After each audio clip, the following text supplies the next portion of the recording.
Hello students, hi everyone. तो बच्चों, हमारा 16 ऑफ मार्च का इवनिंग शिफ्ट का फिजिक्स का पेपर हम डिस्कस करेंगे।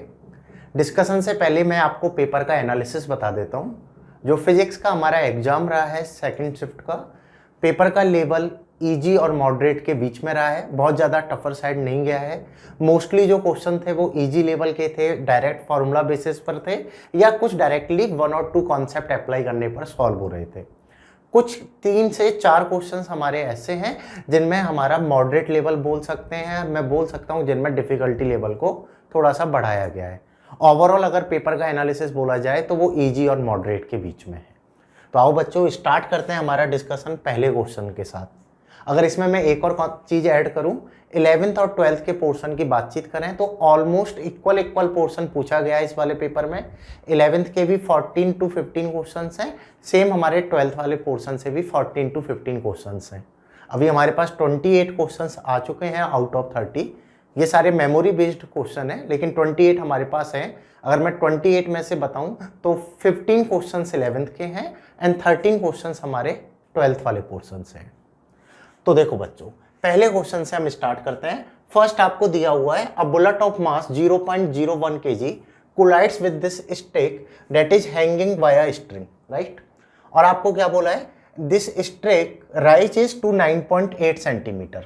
जैसे ये बुलेट इससे कोलाइड करी तो ये स्टिक जो है वो राइज हो जाती है by a distance of 9.8 centimetre. Then if the gravitational acceleration is this, then determine the initial velocity।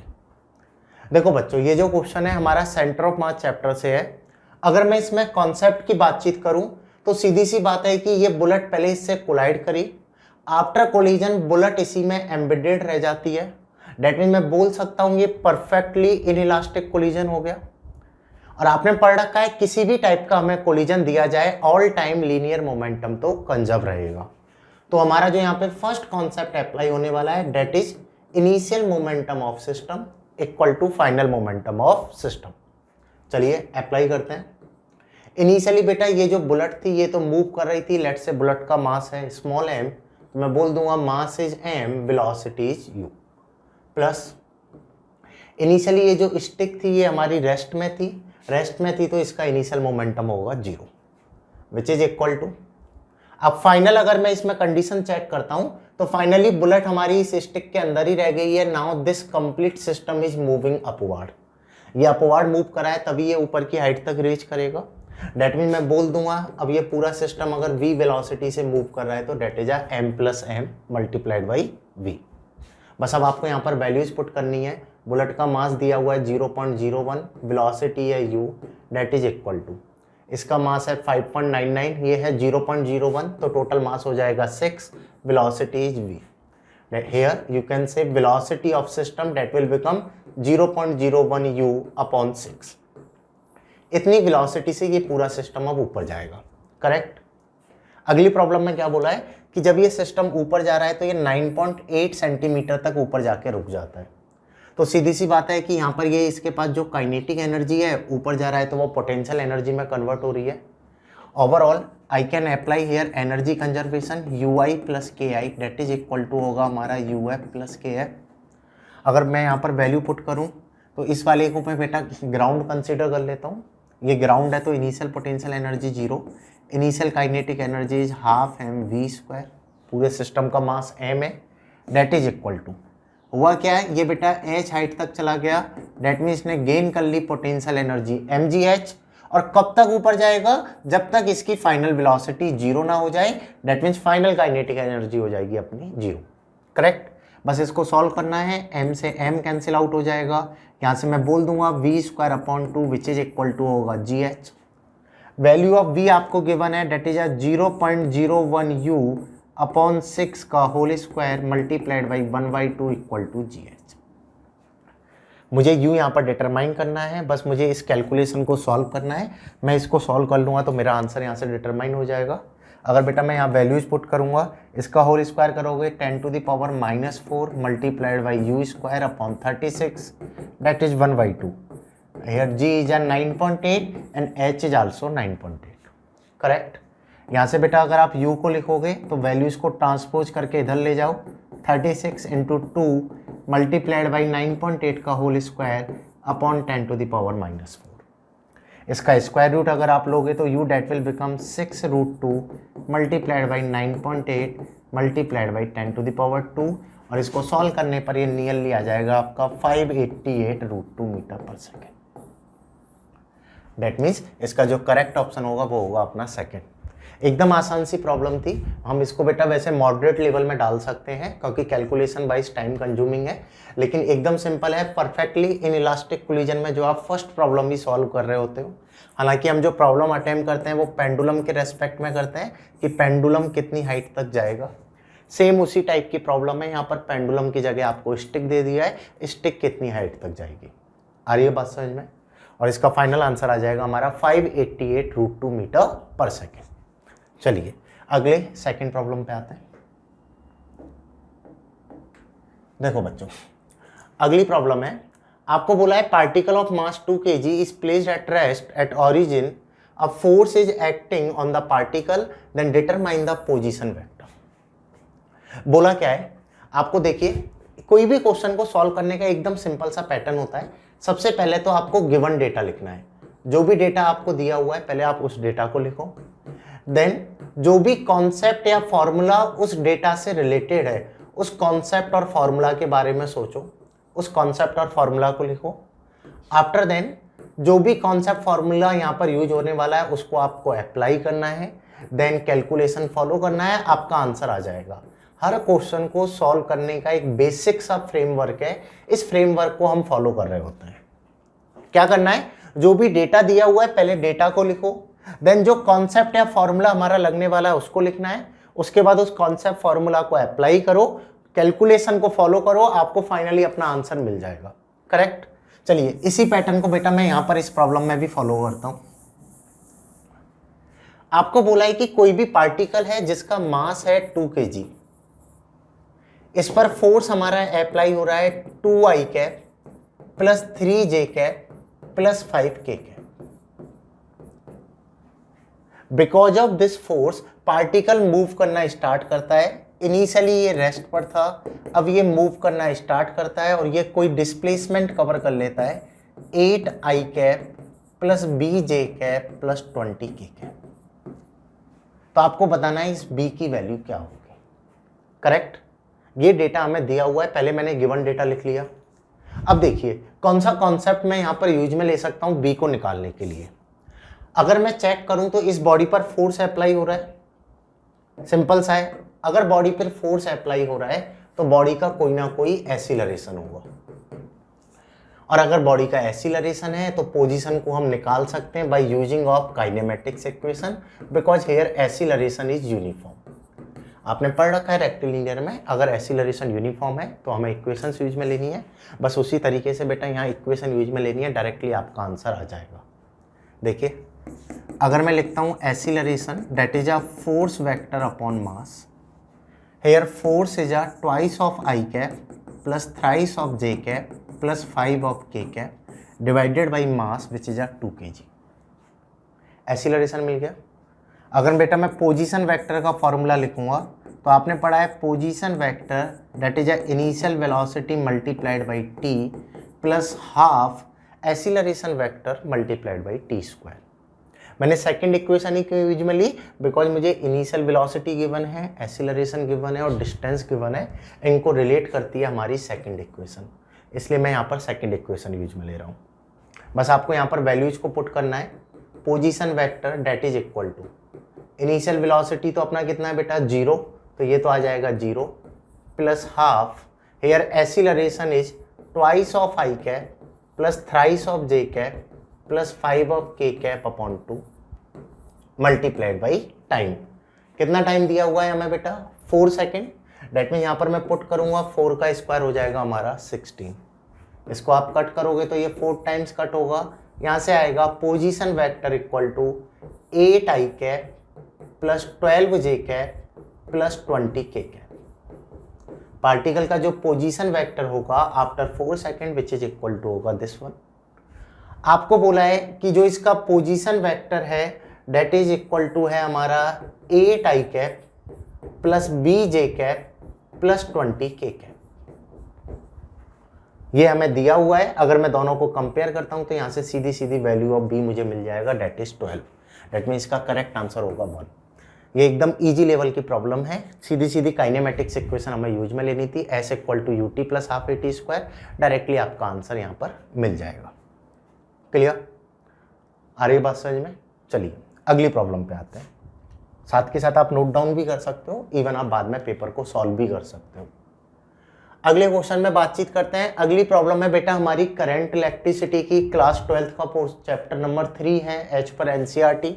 इसमें आपको दिया हुआ है कोई भी रजिस्टर है जिसमें हीट फ्लो हो रही है, और जब 1.5 एम्पियर करंट में फ्लो करता हूं, I1 इक्वल टू है 1.5 एम्पियर, तो इसमें हीट प्रोड्यूस होता है 500 joule in a time of 20 second.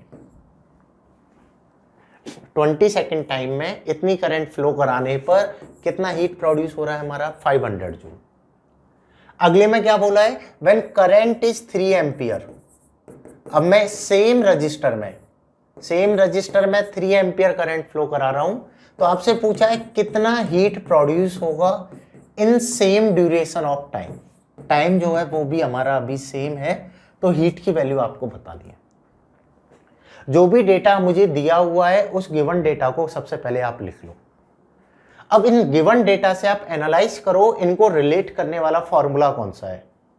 तो आपने पढ़ रखा है बेटा heat that is equal to होगा हमारा I square are t. That mean मैं बोल सकता हूं यहां पर H1 upon H2 that is equal to होगा I1 square upon I2 square. ये हमारा R और T है, नीचे भी अपना R और T है। ये डेटा तो हमें सेम दिया हुआ है, करेक्ट। R एन T से R एन T हमारा कैंसिल आउट हो जाएगा। H1 की वैल्यू है 500, H2 मुझे बेटा यहाँ पे निकालना है। I1 है हमारा 1.5, I2 है हमारा 3। आ रही बात समझ में? बस फॉर्मूला में वैल्यूज को पुट कर दो। फॉर्मूला पता लगा लिया, then apply the formula. Formula apply हो गया, देन कैलकुलेशंस को हमें फॉलो करना है। अगर मैं इसे कैलकुलेट करता हूं तो यहां से H2 which is equal to आ जाएगा 2000 joule. That means second register में जो हमारी हीट प्रोड्यूस होगी विच इज इक्वल टू होगा 2000 joule. Then the correct option is 4। ये भी हमारा एकदम इजी लेवल की प्रॉब्लम है। एक सिंपल सा फॉर्मूला है जो आप हीटिंग इफेक्ट ऑफ करंट में पढ़ रहे होते हो, H equal to I square are t. Even ये फॉर्मूला आपके केमिस्ट्री में भी आ जाता है, इलेक्ट्रोकेमिस्ट्री में। तो एकदम बेसिक सा क्वेश्चन हो गया ये तो। क्लियर? चलिए अगली प्रॉब्लम पे आते हैं। देखो बच्चों, नेक्स्ट प्रॉब्लम हमें दिया हुआ है न्यूक्लियर फिजिक्स में रेडियो एक्टिविटी टॉपिक से, जिसमें आपको बोला है कोई भी एक रेडियो एक्टिव मटेरियल है जिसकी हाफ लाइफ है 20 मिनट। क्या दिया हुआ है हमें? मेरे पास कोई भी एक रेडियो एक्टिव मटेरियल है जिसकी हाफ लाइफ है अपने पास 20 मिनट। अब आपको बोला है find the time interval in between decaying it from 33% to 66%। आपको बताना है जब ये मटेरियल 33% से 66% तक डिके हो रहा है तो कितना टाइम लेगा। बस आपको प्रॉब्लम को समझना है। प्रॉब्लम में क्या पूछा गया है, विदाउट एनी कैलकुलेशन आप इसका आंसर निकाल सकते हो। जैसे आपको बोला, मान लो पहले आपके पास 100 मॉलिक्यूल्स थे, ठीक है। जब ये 33% डिके हुआ तो कितने मॉलिक्यूल रह गए मेरे पास? 67। और जब 66% डिके हो गया तो अब मेरे पास कितने मॉलिक्यूल रह गए बेटा? 34%। आ रही बात समझ में? डेट मीन मैं बोल सकता हूं यहां पर हाफ मॉलिक्यूल्स डिके हो गए। कितने मॉलिक्यूल डिके हो गए यहां पर अपने? हाफ। 67 से सीधा सीधा हम कहां पर पहुंच गए यार? 34 पर। और अगर बेटा यहां पर हाफ मॉलिक्यूल डिके हुए तो आपने पढ़ रखा है 100 से 50 होने में हाफ टाइम लगता है। सेम 50 से 25 होने में भी टाइम कितना लगता है? हाफ। डेट मीन्स जितने भी हमें न्यूक्लियाई दिए हुए हैं उसका आधा होने में जो टाइम लग रहा होता है वो किसके बराबर होता है? हाफ लाइफ के। अगर आप यहां पर भी चेक करो तो यहाँ भी मॉलिक्यूल्स हमारे आधे हो रहे हैं, तो यहाँ पर भी जो टाइम लगने वाला है वो किसके बराबर होगा, हाफ लाइफ के। और हाफ लाइफ कितनी दी हुई है, 20 मिनट। तो सीधा सीधा सॉल्व हो जाएगा। इसका आंसर क्या होगा अपना, 20 मिनट। इसका जो आंसर होगा डेट इज 3। आ रही है बात समझ में? एकदम आसान सी प्रॉब्लम है ये तो, कि आपको बोला था कि 33 से 66 जा रहा है, डेट मीन्स सीधा सीधा आधा डिके और हो रहा है, और आधा डिके होने में तो उतना ही टाइम लगेगा जितना 100 से 50 होने में लगता है, डेट मीन्स हाफ लाइफ के इक्वल। तो इसका आंसर हो जाएगा हमारा डायरेक्टली 20 मिनट। ये 20 मिनट में आधा डिके अपना हो जाएगा। करेक्ट। चलिए, तो ये बेटा हमारा न्यूक्लियर फिजिक्स से क्वेश्चन था, मॉडर्न फिजिक्स में से आया हुआ है। डिफिकल्टी इसको इजी बोल सकते हो अगर आपने इस कॉन्सेप्ट को ट्रिक कर लिया है, अदरवाइज आप इसको मॉडरेट में लेके जाओगे, क्योंकि इसको अगर आप प्रॉपर पैटर्न से सॉल्व करने वाले हो, ये इसका हो गया बड़ा आसान सा तरीका निकालने का। अदरवाइज इसको आपको एक पैटर्न से सॉल्व करना होगा। किसी बच्चे को अगर ये क्लिक ना करे कि ये आधा अगर आपको नहीं दिखता है, तो आपको पैटर्न से करना होगा। आपको लिखना होगा number of nuclei left n equal to n0 e⁻ lambda t।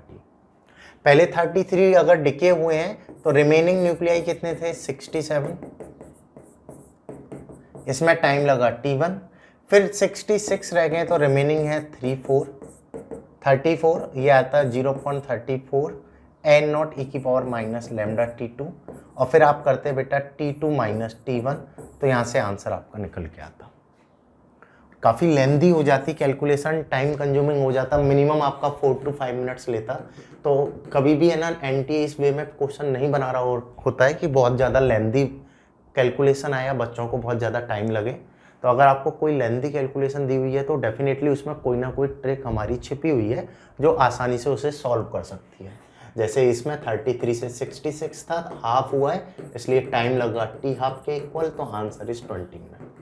बस सीधा सीधा ये इतने से में सॉल्व हो जाएगा। आ रही बात समझ में? चलिए अगली बातचीत करते हैं। देखो बच्चों, अगली हमारी जो प्रॉब्लम है ये कम्युनिकेशन चैप्टर से है। कम्युनिकेशन में से भी क्वेश्चंस हमारे आ रहे हैं, मतलब कि कम्युनिकेशन एनसीईआरटी के सिलेबस से हटा दिया जाए बोर्ड से, लेकिन तब भी हमारे जेई के सिलेबस में तो ये है। क्वेश्चन एकदम आसान है, बेसिक नॉलेज पर है। आपको बोला है कि लाइन ऑफ साइट कम्युनिकेशन में जो मैक्सिमम सेपरेशन है between two antenna is 45 kilometre. Then find the height of each antenna, they are of same height and radius of earth हमें दी हुई है। मैंने आपको बताया है सॉल्व करने का जो पैटर्न है, सबसे पहले हमें जो डेटा दिया हुआ है उसके बारे में सोचा जाए। जैसे मैं बोल दूं बेटा ये आपको अर्थ सरफेस दी हुई है, एक एंटीना तो हमारा यहाँ पर है और एक एंटीना हमारा यहाँ पर है, ठीक है। अगर मैं इन दोनों को ज्वाइन करता हूँ तो ये हमारा लाइन ऑफ साइट कम्युनिकेशन बोला जाता है, और ये अर्थ की अपनी रेडियस है। करेक्ट। लेट्स से मैं बोल देता हूँ बेटा एंटीना की हाइट है अपनी h, और ये अपनी क्या होगी, रेडियस। ये भी अपनी क्या होगी, रेडियस। अगर मैं इस तरीके से इसको सॉल्व करूं तो ये वाली डिस्टेंस हमारी पाइथागोरस से निकल के आती है √2RH, और ये वाली भी हमारी निकल के आती है √2RH। दोनों एंटीना की हाइट सेम है तो √2RH √2RH, अलग अलग बोलता तो H1 और H2 यहाँ पर हो जाता। करेक्ट। अब आपको क्या बोला है, इन दोनों का ये जो सेपरेशन है वो 45 किलोमीटर है। That means √2RH plus √2RH which is equal to है अपना 45 किलोमीटर। एंड सेकेंड गिवन है value of R is 6400 kilometre. और मुझे क्या निकालना है बेटा, H यहाँ पे फाइंड आउट करना है। H क्या होगा, अब तो आपको दिख ही गया होगा, बस कैलकुलेशन मुझे करनी है सर, सीधा फॉर्मूला मुझे लगाना था। कैलकुलेशन को मैं फॉलो करूँ तो आंसर हमारा बड़ी आसानी से यहाँ पर निकल जाएगा। अगर बेटा मैं यहाँ पर लिखता हूँ तो ये हो जाएगा twice of under root of √2RH which is equal to 45 kilometre. इसका होल स्क्वायर कर दो, 4 × 2RH that is equal to 45 × 45। तो यहाँ से H इक्वल टू आएगा 45 × 45 upon 8 multiplied by 6400 kilometre. H हमारा यहाँ से किलोमीटर्स में आ जाएगा, और अगर आप इसको सॉल्व करोगे मीटर में आप इसको कन्वर्ट कर सकते हो 10⁻³ मीटर, करेक्ट। और बेटा अगर आप इस कैलकुलेशन को सॉल्व करोगे तो यहाँ पर देखिए ये 64 को आप कट कर सकते हो, ये तो 10 रह गया, ये 2 जीरो अपनी कैंसिल आउट हो गई। और फिर इसको फर्दर सॉल्व करने पे h नियरली साइज 39.55 मीटर हमारा निकल के आता है। डेट मीन्स इसका जो हमारा करेक्ट आंसर यहाँ पर आएगा डेट इज इक्वल टू होगा सेकेंड। एकदम आसान सा न्यूमेरिकल था। जिन्होंने भी कम्युनिकेशन चैप्टर एक बार पढ़ा है तो ये लाइन ऑफ साइट कम्युनिकेशन उसमें सबसे इंपॉर्टेंट होता है, LOS नाम से इसको हम बोल रहे होते हैं। तो ये फॉर्मूला जरूर डेफिनेटली पढ़ा होगा। अगर हमने कम्युनिकेशन चैप्टर ही नहीं पढ़ा है तब तो आप इसे अटेम्प्ट नहीं कर पाओगे, लेकिन अगर आपने बेसिक भी कम्युनिकेशन का पढ़ा है तो बेसिक नॉलेज से ये क्वेश्चन हमारा सॉल्व होने वाला था, ठीक है। इसलिए कम्युनिकेशन चैप्टर को इन सिलेबस मानते हुए ये इजी लेवल का था। चलिए अगली बातचीत करते हैं। अगला क्वेश्चन हमारा ग्रेविटेशन चैप्टर का बोल सकते हैं, क्योंकि यहाँ पर बेटा अर्थ के बारे में बातचीत हो रही है। तो ये हो गया हमारा ग्रेविटेशन का क्लास 11th का, जिसमें आपको बोला है energy required to disassemble particle up to infinite distance is equal to this. तो आपको बताना है वैल्यू ऑफ x क्या होगी। आ रही बात समझ में कि कोई भी अर्थ, ये जैसे अर्थ प्लेनेट हमें दिया हुआ है, ठीक है, इसको बेटा एक एक पार्टिकल को इसको पॉइंट मास में स्प्लिट कर दो और इन सबको डिसेंबल करके हमें कहाँ पे ले जाना है, इनफाइनाइट पे। तो इनफाइनाइट तक ले जाने में कितनी एनर्जी रिक्वायर्ड होगी। तो देखिए आपने ना एक टर्म पढ़ी होगी, जैसे न्यूक्लियर फिजिक्स में भी हम पढ़ते हैं बाइंडिंग एनर्जी। यहां से मैं इस बात को आपको समझाता हूं। किसी भी सिस्टम को बनाने के लिए जो एनर्जी रिक्वायर्ड होती है that is called binding energy. ये हम न्यूक्लियर फिजिक्स में पढ़ते हैं। जैसे न्यूक्लियाई को बनाने के लिए जितनी एनर्जी चाहिए that is called binding energy, या न्यूक्लियाई को डिसेंबल करने के लिए उसमें से न्यूक्लियॉन्स को अलग अलग करने के लिए जो एनर्जी रिक्वायर्ड है that is called binding energy. In same way earth formation के लिए जो एनर्जी रिक्वायर्ड है that is called earth energy या सेल्फ एनर्जी ऑफ अर्थ, ठीक है। इसको हम बाइंडिंग एनर्जी भी बोल सकते हैं। जितनी अर्थ फॉर्मेशन में एनर्जी लगी होगी उतनी ही उसके डिसेंबल में भी एनर्जी लगने वाली है। वाइस वर्सा यहाँ पर होने वाला है। जितना फॉर्मेशन का एनर्जी है उतना ही इसको डिसेंबल करने में हमारा एनर्जी लगेगा, पहली बात। तो मैं कैसे भी सोच लूं डिसेंबल की मुझे एनर्जी निकालनी है, अगर मैं फॉर्मेशन की एनर्जी भी लिख पाता हूं तो मैं बता दूंगा कि इसका आंसर क्या होगा। अब देखिए फॉर्मेशन की एनर्जी को कैसे सोचा जाए। तो एक कॉन्सेप्ट हम पढ़ते हैं बेटा इलेक्ट्रोस्टैटिक्स में, that is called self energy.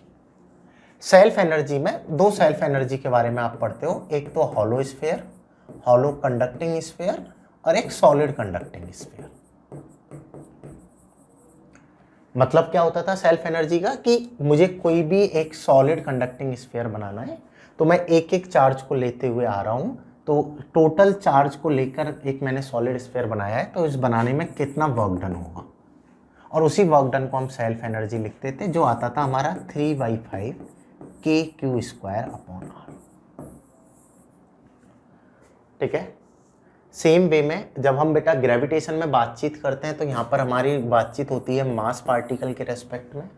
तो अगर मैं इसकी एनर्जी लिखूंगा तो इसकी एनर्जी क्या हो जाएगी अपनी -gm²/r मल्टीप्लाइड बाई 3/5।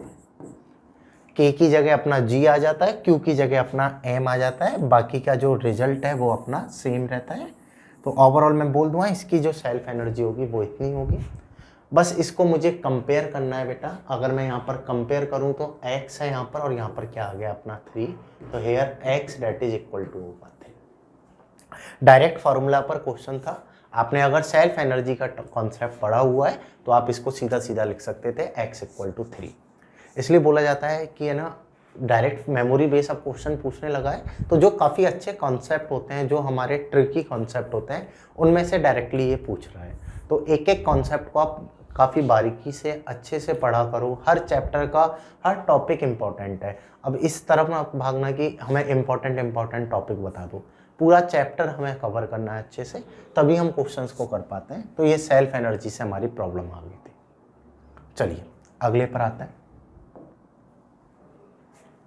अगला क्वेश्चन है बच्चों हमारा मॉडर्न फिजिक्स का, मॉडर्न फिजिक्स में मैटर वेव का क्वेश्चन है, हालांकि केमिस्ट्री एटॉमिक स्ट्रक्चर में भी इसका कॉन्सेप्ट आ रहा होता है, तो आप इसको केमिस्ट्री के नज़रिए से भी देख सकते हो। इसके आपने मॉडर्न फिजिक्स में इसको पढ़ा होगा। यहाँ बोला है इलेक्ट्रॉन एंड प्रोटॉन, इनको सेम पोटेंशियल से मैंने एसिलरेट किया है, तो इनकी डी ब्रॉगली वेवलेंथ का रेशियो क्या होगा। क्या क्या दिए हुए हैं मुझे बेटा, एक तो इलेक्ट्रॉन दिया हुआ है, एक मुझे प्रोटॉन दिया हुआ है। दो तरीके हैं, एक तो जिनको डायरेक्टली फॉर्मूला याद है वो तो डायरेक्टली कर देंगे। वेवलेंथ ऑफ इलेक्ट्रॉन आती है 12.27 upon root v angstrom, and wavelength of proton हमारी कितनी आती है बेटा 0.286 upon root v angstrom. Directly divide करोगे तो यहाँ से आंसर आपका निकल जाएगा wavelength of electron upon wavelength of proton, that is 12.27 upon 0.286। आ रही बात समझ में? तो इस तरीके से एक तो हम सॉल्व कर सकते हैं, लेकिन समटाइम्स ऐसा होता है कि हमें ना कोई एक रिजल्ट तो याद होता है, सर एक रिजल्ट याद नहीं रहे, तो आप इसको बेसिक से भी सॉल्व कर सकते हैं, बहुत ज़्यादा टाइम नहीं लेगा। आपने पढ़ रखा है बेटा वेवलेंथ होती है h upon p, that is equal to h upon root 2 mk, और k को हम क्या लिख सकते हैं बेटा qv और ev, करेक्ट। तो अगर मैं यहाँ पर बात करूँगा wavelength of electron upon wavelength of proton, तो h upon root 2 mass of electron, charge on electron into potential, ये होगा h root 2 mass of proton, charge on proton multiplied by v। v सेम बोला है, जो जो सेम है उनको कट कर दो, h से h गया, 2ev कैंसिल आउट, तो lambda e upon lambda p that is equal to आएगा रूट के mp अपॉन n। अब mp की वैल्यू आपको पता होती है 1.67 into 10 to the power -27 kg, me भी हमें पता होता है 9.1 into 10 to the power -31 kg। तो इसको हम सॉल्व करके निकाल सकते हैं कि इनकी वैल्यू अपनी क्या आएगी। आ रही बात समझ में? तो ये भी एकदम आसान सा न्यूमेरिकल था, बस बेसिक नॉलेज हमें यहाँ पर अप्लाई करनी थी मॉडर्न फिजिक्स की। मैटर वेव में आई थिंक फर्स्ट और सेकंड एग्जाम्पल जब हम पढ़ रहे होते हैं तो इसी टाइप का हम सॉल्व करते हैं। इवन हम बेटा इलेक्ट्रॉन प्रोटॉन के साथ अल्फा ड्यूट्रॉन इन पार्टिकल्स को भी कंपेयर करके वेवलेंथ का रेशियो लिख रहे होते हैं। सेम पोटेंशियल पे पूछ लेता है, सेम काइनेटिक एनर्जी पे पूछ लेता है। सॉल्व करने का जो तरीका है वो एक ही है, बस वैल्यूज में हमारा थोड़ा बहुत चेंजेस हो जाते हैं। आ रही बात समझ में? तो यहाँ वैल्यूज पुट करके आप इसका आंसर बड़ी आसानी से निकाल सकते हो, करेक्ट। चलिए अगले पे चलते हैं। तो इसका आंसर आई थिंक 43 निकल के आएगा। इसको अगर आप सॉल्व करोगे तो ये आ जाएगा आपका 43, 12.27 अपॉन 0.286। चलिए अगले न्यूमेरिकल पे आते हैं। हाँ जी, अगला न्यूमेरिकल काफ़ी इजी न्यूमेरिकल है। आपके अगर जेईई मेंस के हिसाब से देखा जाए तो बहुत आसान क्वेश्चन ये आया था बेटा। रोटेशनल मोशन में आप टॉर्क के बारे में पढ़ते हो, आपको फोर्स दिया हुआ है, पोजीशन वेक्टर दिया हुआ है एंड टॉर्क आपसे पूछा है, और आपने सीधा सीधा पढ़ रखा है torque vector that is equal to होगा position vector multiplied by force vector. मतलब बस मुझे क्रॉस प्रोडक्ट करना है। क्रॉस अगर मैं क्रॉस प्रोडक्ट कर दूंगा तो मेरा आंसर आ जाएगा। यहाँ आपको दिया हुआ है फोर्स वेक्टर है 4i cap plus 3j cap plus k cap, and position vector है 2i cap plus 3j cap plus 5k cap. ठीक है, बस आपको वैल्यूज को यहाँ पर पुट करना है। टॉर्क वेक्टर इक्वल टू ये हो गया हमारा i cap, j cap and k cap, r है 235 दैट इज 431। आप इसको सॉल्व करोगे, पहले i कैप के रेस्पेक्ट में सॉल्व होगा, तो i कैप के रो एंड कॉलम को हाइड कर दो, 3 minus 15 i cap minus j के लिए करोगे 2 माइनस 20 j कैप, फिर k के लिए लिखोगे बच्चों तो 6 माइनस के 12 k कैप। यहाँ से टॉर्क आएगा माइनस 12 i कैप प्लस के 18 j कैप माइनस के 6 k कैप। ये हमारा टॉर्क आ गया वेक्टर फॉर्म में। आगे बात समझ में?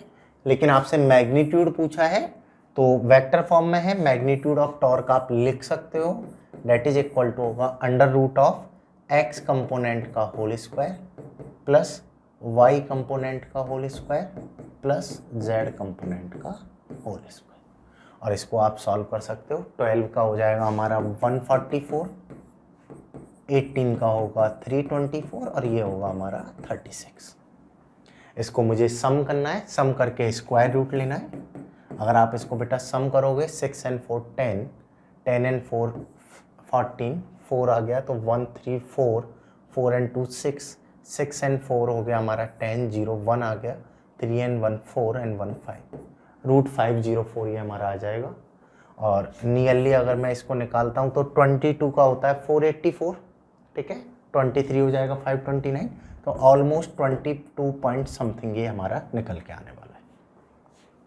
तो सीधा सीधा सा है 22 इसका आंसर हो जाएगा, क्योंकि हमें इंटीजर फॉर्मेट में आंसर देना था, तो आंसर इज 22। ये 22.15 ऐसा कुछ बनेगा 504। आ रही बात समझ में? तो ये जो न्यूमेरिकल था ये तो एकदम ही आसान था, डायरेक्टली कैलकुलेशन हमें करनी थी, और वो भी क्रॉस प्रोडक्ट वाली कैलकुलेशन जो तुम वेक्टर में हजारों बार कर चुके हो, आपने हजारों बार क्रॉस प्रोडक्ट किया होगा। तो ये तो एक तरह से बोनस प्रॉब्लम है आपके लिए फिजिक्स में। इसलिए मैं बोल रहा था कि पेपर जो है ना बहुत ज़्यादा मॉडरेट भी नहीं है, ईजी और मॉडरेट के बीच का है। अगले क्वेश्चन की बातचीत करते हैं। ये क्वेश्चन है बच्चों हमारा काइनेमेटिक्स का, वही सेम रेक्टिलिनियर मोशन का। इस वाले सेक्शन में देखने की बात ये है कि रेक्टिलिनियर से 2 क्वेश्चन पूछे गए हैं। एक पहले क्वेश्चन भी हमारा आया था जिसमें बी की वैल्यू पूछी थी पोजीशन वेक्टर की, और एक ये वापस से हमें न्यूमेरिकल दे दिया है रेक्टिलिनियर का। चलिए इस वाले न्यूमेरिकल को समझते हैं। आपको क्या बोला है, particle moves with a velocity depends upon time. आपको वेलोसिटी वेक्टर दिया हुआ है बच्चों 0.5 t square i cap plus 3t j cap plus 9 k cap, correct. Then find the position vector. Position vector मुझे निकालना है at t equal to 2 second. देखो सबसे पहले तो हमें यह सोचना होगा वेलोसिटी से पोजीशन वेक्टर हम निकालते कैसे हैं। तो यहां मुझे वेलोसिटी दी हुई है, पोजीशन वेक्टर मुझे निकालना है। आपने पढ़ रखा है बेटा velocity that is equal to होता है rate of change in position vector with respect to time. Overall I can say here position vector which is equal to होगा velocity multiplied by time. Overall मुझे इसको क्या करना है बेटा, integrate करता हूं तो मेरा पोजीशन वेक्टर यहां पर आ जाएगा। चलिए वैल्यूज पुट करते हैं। अगर मैं बेटा डी आर वैक्टर को इंटीग्रेट करूंगा तो ये तो आएगा हमारा आर वेक्टर। वेलोसिटी वेक्टर हमारा यहाँ पर कितना है 0.5 t square i cap plus 3t j cap plus 9 k cap multiplied by D T, correct. इसको अगर मैं बेटा इंटीग्रेट करता हूँ तो ये हमारा बन जाएगा 0.5 t cube upon 3 plus 3t square upon 2, ये तो था हमारा आई कैप, ये था हमारा जे कैप, डेट इज 90। आ रहा है ना समझ में? पोजीशन वेक्टर हमने निकाल लिया। अब देखिए ये तो आ गया हमारा बेटा पोजीशन वेक्टर, इसको इंटीग्रेट करने से। अब यहाँ पर कितना पूछा है t इक्वल टू 2 पर, t इक्वल टू 2 इसमें वैल्यू पुट कर दो तो ये हो जाएगा हमारा r वेक्टर इक्वल टू 2 का होल क्यूब हो गया 8, 8 इंटू 0.5 इज 4, तो ये आ जाएगा 4/3 आई कैप प्लस यहाँ पर 2 का स्क्वायर हो गया 4, 2 से कट करोगे तो ये हो जाएगा आपका 6 जे कैप प्लस 18 के कैप। इतना पोजीशन वेक्टर अपना कैलकुलेट हो गया t इक्वल टू 2 सेकेंड पर, करेक्ट। अब ऑप्शन चेक करते हैं। ऑप्शन में हमें बोला हुआ है बच्चों कि find the position vector tan inverse 2/3 with x axis, मतलब कि जो हमें वैल्यूज दी हुई हैं वो एंगल की फॉर्म में दी हुई हैं। जो हमें वैल्यूज दी हुई हैं वो एंगल की फॉर्म में दी हुई हैं। तो जैसे मैं अगर यहाँ पर बातचीत करूँ, ये हमारा x एक्सिस है, ये y एक्सिस है, ये कोई भी अभी हमारा पोजीशन वेक्टर है, तो ये कितना एंगल यहाँ पर फॉर्म कर रहा है ये मुझे बताना है। और आपने पढ़ रखा है 2 वेक्टर्स में एंगल निकालने का तरीका होता है डॉट वेक्टर, डॉट प्रोडक्ट। जैसे अगर बेटा मैं यहाँ पर y एक्सिस से लिखता तो ये होता r vector dot j cap that is equal to mod of r mod of J cap cos theta. यहाँ से आता हमारा cos theta which is equal to r vector dot j cap upon mod of r तो हो जाता r j cap का magnitude होता है 1, क्योंकि जे कैप अपना यूनिट वेक्टर है। बस यहाँ पर वैल्यूज पुट करनी है, डॉट प्रोडक्ट करोगे, यहाँ पर ये तो आ जाएगा हमारा 6, आर का करोगे तो 4/3 का whole square plus 6 square plus 18 का होल स्क्वायर का अंडर। आ रही बात समझ में? मैंने क्या किया बेटा, यहाँ पर कॉस थीटा को निकालने का ट्राई किया है कि अपना कॉस थीटा कितना आ रहा है। देखो बच्चों, अगर आप इस कैलकुलेशन को सॉल्व करोगे तो यहाँ पर कॉस थीटा जाएगा 6, ये ऑलमोस्ट आएगा आपका 19। डेट मीन्स अगर मैं राइट एंगल ट्राइंगल फॉर्म करता हूँ तो cos theta is base upon hypotenuse, ये आएगा 6, ये आएगा 19 और ये आएगा ऑलमोस्ट आपका 18।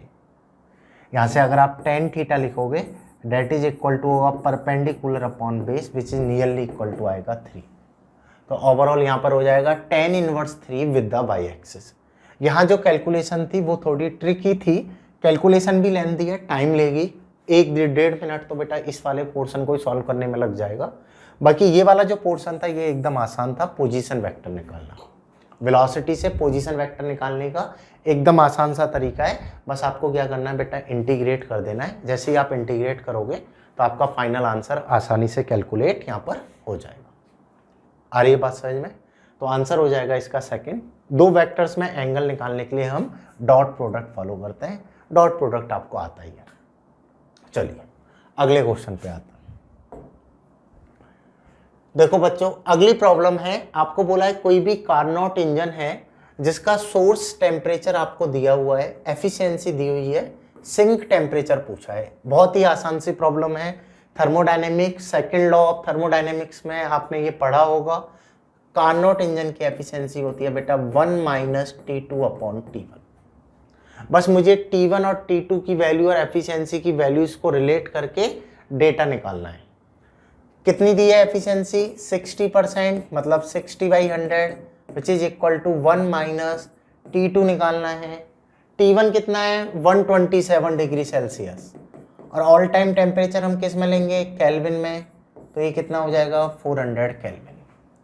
273 इसमें ऐड हो जाएगा तो ये आ जाएगा अपॉन में 400। अगर मैं सॉल्व करता हूँ T2/400 which is equal to हो गया 40/100।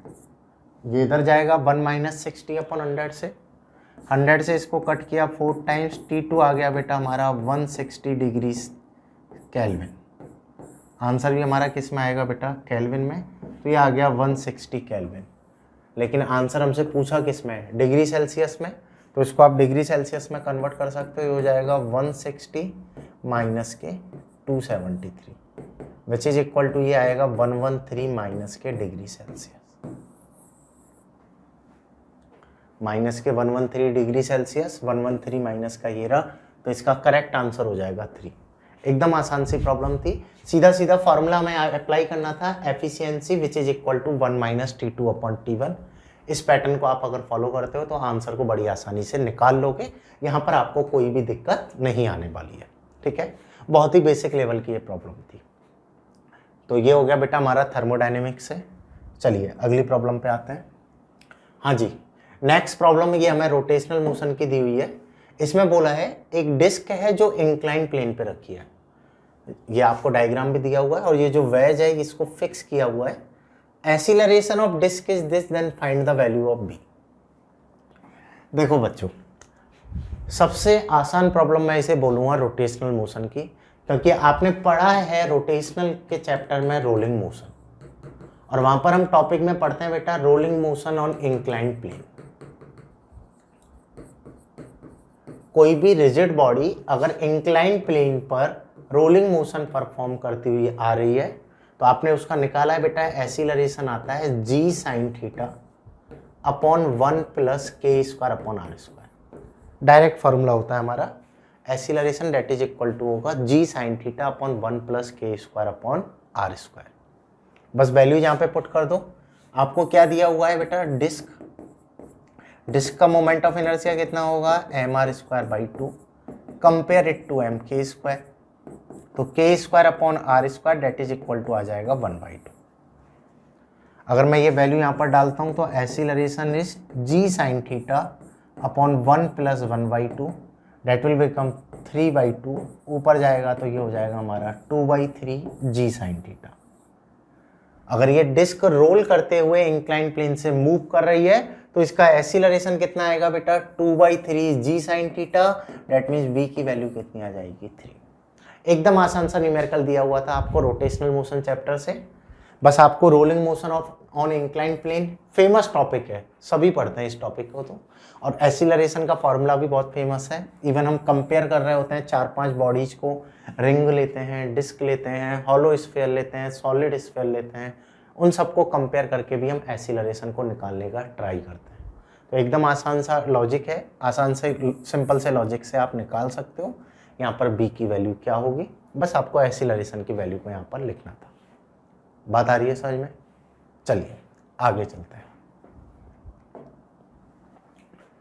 हाँ जी, अगला दिया हुआ है आपको बेटा कि ये कोई भी एक ट्रांसफार्मर है, प्राइमरी वोल्टेज जिसका 220 वोल्ट है, प्राइमरी वोल्टेज हमें कितना दिया हुआ है 220 वोल्ट, सेकेंडरी करंट हमें दी हुई है IS 0.11 ampere and secondary power हमें दी हुई है 60 वॉट, करेक्ट।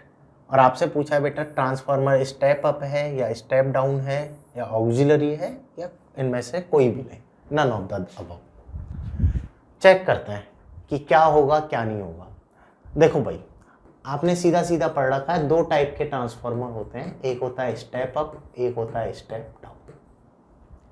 स्टेप अप का मीनिंग है जहां सेकेंडरी वोल्टेज प्राइमरी वोल्टेज से ज्यादा हो, और स्टेप डाउन का मीनिंग है जहां प्राइमरी वोल्टेज सेकेंडरी वोल्टेज से ज्यादा।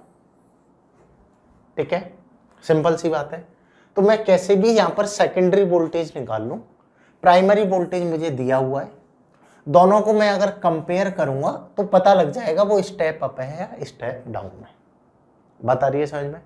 चलिए अब सोच के देखते हैं कि सेकेंडरी वोल्टेज को निकाला कैसे जाए। तो मुझे दिया हुआ क्या है, सेकेंडरी करंट है मेरे पास, सेकेंडरी पावर है, और आपने पढ़ रखा है बेटा power that is equal to होता है वोल्टेज मल्टीप्लाइड बाई करंट। तो मैं यहां से बोल दूंगा secondary voltage is a secondary power upon secondary current. Simple. यहां पर देखिए सेकेंडरी पावर तो हमारा कितना है बेटा 60, सेकेंडरी करंट कितना है अपना 0.11। अगर मैं इसे सॉल्व करता हूं तो ये आ गया 6000 अपॉन 11 डेट इज 55 44, फिर बेटा ये हमारा गया 5 टाइम्स तो ये फिर आ गया 44, तो ये 544 समथिंग वोल्टेज आ रहा है, मतलब 220 से तो काफ़ी बड़ा है, तो सीधा सीधा वोल्टेज अप हो गया तो ट्रांसफार्मर इज स्टेप अप। इसका आंसर हो गया 1। एकदम आसान सी बात है, ये तो P = VI फार्मूले से हमारा सॉल्व हो रहा है। बस ये नॉलेज हमें पता होनी चाहिए थी कि स्टेप अप ट्रांसफार्मर का मतलब क्या है और स्टेप डाउन ट्रांसफार्मर का मतलब क्या है, तो आप आसानी से निकाल सकते हो इसमें करेक्ट ऑप्शन हमारा क्या होगा। बात आ रही है समझ में? और ये वाला चैप्टर हमारा, ये वाला क्वेश्चन हमारे कौन से चैप्टर में जाएगा, EMI में, तो EMI से भी हमारा क्वेश्चन एक आया हुआ है। चलिए अगला क्वेश्चन चेक करते हैं। देखो बच्चों, अगली जो प्रॉब्लम है इसमें आपको बोला है आपके पास एक कोई भी स्क्वायर लूप है जिसकी लेंथ है d। ठीक है, स्क्वायर लूप है तो लेंथ एंड ब्रेड्थ दोनों इक्वल होंगी। एक को x एक्सिस और y एक्सिस के पैरेलल हमने रखा है और मूव करा रहे हैं बेटा x एक्सिस में v0 i कैप वेलोसिटी से, और यहाँ पर मैग्नेटिक फील्ड है जो कि हमारा z एक्सिस में लग रहा है, मैं ऐसे बोल देता हूँ z एक्सिस में लग रहा है b vector that is equal to है v0 x upon a k। Then find induce EMF, सीधा सीधा चैप्टर चला गया हमारा EMI, वापस से EMI पे आ गया। देखिए ये वाला जो क्वेश्चन है ये इसको हम मॉडरेट लेवल का बोल सकते हैं, एक अच्छा सा कॉन्सेप्ट यहाँ पर हमारा लग रहा है। टफ लेवल का हम तब भी नहीं बोलेंगे इसे, मॉडरेट पर ही हम जाएंगे। एक x एक्सिस है, एक y एक्सिस है, कोई भी लूप यहाँ पर हमारा रखा हुआ था और ये बेटा मूव कर रहा है, लेट से मूव करके एक टाइम पे ये यहाँ पे आ जाता है और फर्दर फिर मूव कर रहा है। ठीक है, और मैग्नेटिक फील्ड तो यहाँ पर है ही अपना आउटवर्ड, करेक्ट। मान लेते हैं बेटा ये मूव करके x डिस्टेंस ट्रेवल करता है, कि कहाँ पर आ गया ये, अगर ओरिजिन है तो ये x पर आ गया, तो ये वाली पोजीशन हमारी क्या हो जाएगी x + d, क्योंकि ये वाला डिस्टेंस हमारा d है। सिंपल। ऐसे ये मूव करता जाएगा, इसकी डिस्टेंस कंटिन्यूसली चेंज होगी। लेट्स से एक टाइम पर ये x डिस्टेंस मूव कर गया है, तो ये x हो गया, ये हो गया x plus D. Correct. Overall बेटा ये मूव कर रहा है, तो यहाँ पर इसका मैग्नेटिक फ्लक्स में चेंज होगा और मैं बोल दूंगा इसके अंदर ईएमएफ इंड्यूस होगा। और कौन सी डायरेक्शन में होगा? तो मैग्नेटिक फील्ड अपना बेटा आउटवर्ड है, डेट मीन मैं बोल दूंगा यहाँ पर जो बैटरी बनने वाली है वो ऐसे बनेगी और इसमें ब्रांच में ऐसे बनेगी। अगर मैग्नेटिक फील्ड इनवर्ड होता तो ऊपर की तरफ बनती, लेकिन मैग्नेटिक फील्ड हमारा आउटवर्ड है इसलिए ऊपर की तरफ बन रही है, जिसको आप लेंज लॉ से कैलकुलेट कर सकते हो। राइट हैंड मेथड से भी हम कैलकुलेट कर सकते हैं, राइट हैंड से भी लिख सकते हैं कि इसकी वैल्यू अपनी क्या होगी। ठीक है, राइट हैंड फ्लेमी रूल आपने पढ़ा होगा, 4 फिंगर को वेलोसिटी, मिडल को मैग्नेटिक फील्ड, तो थंब नीचे जा रहा है तो करंट हो गई नीचे। ओवरऑल बेटा बैटरी यहाँ पर नीचे बनेगी, डेट मीन एक तो बैटरी ये बन जाएगी, एक बैटरी अपनी ये बन जाएगी। आ गया। आपसे पूछा क्या है? Find induce EMF. इसमें ईएमएफ कितना इंड्यूज होगा? तो मैं बोल सकता हूं induced EMF in loop which is equal to होगा हमारा E1 माइनस E2। कितना ईएमएफ इंड्यूज होगा बच्चों? E1 माइनस E2, दोनों ही पॉजिटिव पॉजिटिव प्लेट कनेक्टेड हैं, डेट मीन्स अपोजिट सेंस में ये कनेक्टेड है, तो यहाँ माइनस होने वाला है। अब बस मैं E1 और E2 की वैल्यू लिख लूँ, चाहे उसे आप E1 माइनस E2 लिखो, चाहे इसे आप E2 माइनस E1 लिखो। कौन सा सही होगा? जो बड़ा होगा उसमें से छोटे को माइनस करना है। चलिए E1 और E2 की वैल्यू लिखते हैं। आपने पढ़ रखा है बेटा इंड्यूस ईएमएफ होता है VLB। वायर में कितना ईएमएफ इंड्यूस होता है? VLB। अगर मैं E1 लिखता हूँ, हाँ जी, मैग्नेटिक फील्ड B1, लेंथ है इसकी D, वेलोसिटी कितनी है बेटा? V0। और अगर मैं मैग्नेटिक फील्ड की वैल्यू डालूं तो मैग्नेटिक फील्ड है V0 x a, that mean ये आ जाएगा x डिस्टेंस पर ये V0 x upon a multiplied by dV0। आ गया। वैल्यू ऑफ E1 मुझे लिखनी थी, मैंने वैल्यू ऑफ E1 लिख दी। सेम वैल्यू ऑफ E2 अगर मैं लिखता हूं तो ये तो हो गया मैग्नेटिक फील्ड B, लेंथ इसकी भी D है, वेलोसिटी इसकी भी V0 है। और B2 की वैल्यू अगर मैं डालूंगा तो B0, ये वाली डिस्टेंस कितनी है बेटा यहाँ पर इसकी D प्लस एक्स, तो डिस्टेंस आ जाएगी हमारी D plus x upon A multiplied by dV। E1 और E2 लिख लिए। ओनली मैग्नेटिक फील्ड वेरिएबल है, जैसा यहाँ पे दिख रहा है, मैग्नेटिक फील्ड वेरिएबल होने के कारण इंड्यूस ईएमएफ की वैल्यू भी वेरिएबल है।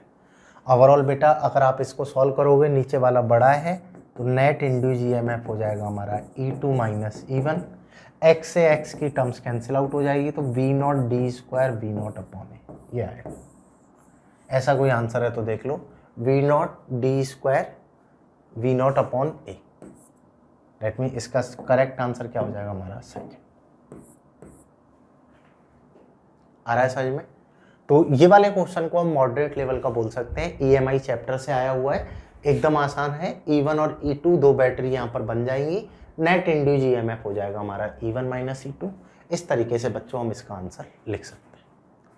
करेक्ट। चलिए इसको आप नोट डाउन करो, फिर हम आगे का भी डिस्कशन करते हैं। चलिए अगले क्वेश्चन पर आते हैं। नेक्स्ट प्रॉब्लम है बेटा, हमें यहाँ पर दो स्टेटमेंट दिए हुए हैं, इन दोनों स्टेटमेंट को मुझे एनालाइज करके बताना है कि दोनों स्टेटमेंट ट्रू हैं या फॉल्स हैं, या कोई स्टेटमेंट फॉल्स है तो वो कौन सा फॉल्स है। इन चारों ऑप्शन में से मुझे बताना है विच वन इज करेक्ट। देखिए सॉल्व करने का सीधा सा है, मुझे दोनों स्टेटमेंट को वेरीफाई कर लेना है कि इनसे मुझे पता लग जाएगा कौन सा ट्रू है और कौन सा फॉल्स है। जैसे पहले मैं आपको बोला है बेटा कि कोई भी साइक्लिस्ट है जो हॉरिजॉन्टल रोड पे मूव कर रहा है with the speed of 7 kilometre per hour, इतनी स्पीड से ये मूव कर सकता है, coefficient of friction and radius मुझे दिया हुआ है। करेक्ट।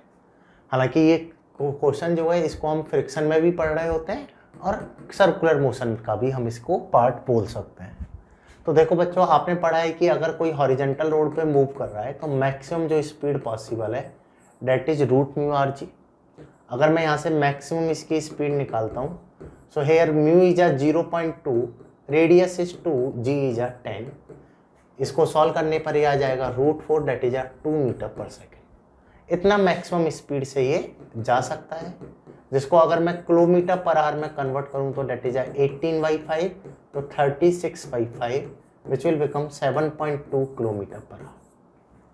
अगर ये मैक्सिमम 7.2 किलोमीटर पर आवर से जाता है तो ये सेफली टर्न ले लेगा, लेकिन इससे ज़्यादा अगर वेलोसिटी होगी तो ये गिर जाएगा। सीधा सा लॉजिक है। तो बेटा अगर मैं यहाँ पर बातचीत करूँ, इसकी वेलोसिटी है यहाँ पर 7, ठीक है, जो 7.2 से कम है, डेट मीन्स ये आसानी से मूव कर सकता है। 7.2 हो या इससे कम हो तो ये मूव कर जाएगा। तो ओवरऑल मैं बोल सकता हूँ पहला जो स्टेटमेंट है ये तो ट्रू है। अब बस वेरीफाई करते हैं बेटा सेकंड स्टेटमेंट ये ट्रू है या फॉल्स है। इसमें बोला है maximum speed with which a cyclist can move on a horizontal bank road, bank road है, हॉरिजॉन्टल नहीं है, हैविंग इंक्लिनेशन ऑफ 45। अब आपको क्या बोला है कि जो रोड है उसको इंक्लाइन कर दिया है 45 पर। अब आपको बताना है बेटा कि ये मैक्सिमम 18.5 से जा सकता है, तो ये सही है या गलत। आपने बेटा इंक्लाइन के लिए भी डायरेक्ट फॉर्मूला पढ़ रखा है, maximum velocity that is possible is a root GR mu plus tan theta upon 1 minus mu tan theta. इस फॉर्मूला को मुझे यहाँ पर अप्लाई करना है। अगर आप यहाँ वैल्यूज पुट करोगे तो G तो है बेटा 10, R है बेटा हमारा 10, R कितना दिया हुआ है, maximum speed with which A cycle can move in a circle of same bank road, that means R जो है वो तो हमारा 2 मीटर ही है। हाँ जी, म्यू भी हमारा बेटा सेम है 0.2, ये हो गया बैंक 1045 हो जाएगा 1 अपॉन 1 माइनस 0.2।